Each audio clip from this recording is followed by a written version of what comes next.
আসসালামু আলাইকুম। এই দেখেন আমি এখানে পটল দিয়ে মাছ রান্না করবো। এই দেখেন আমি এখানে সিলভার মাছ ভেজে রেখেছি, আর এই যে এগুলো হচ্ছে বড়ি দিয়ে রান্না করব। দেখেন আমি আগে এগুলো ভেজে রেখেছি। আমি এখানে মশলা কষাচ্ছি।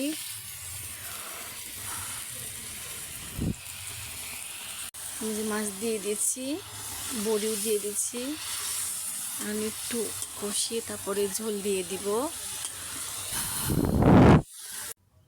এই দেখেন আমার তরকারি হয়ে গেছে, মাছ দিয়ে বড়ি রান্না। তরকারি অনেক সুন্দর কালার আসছে।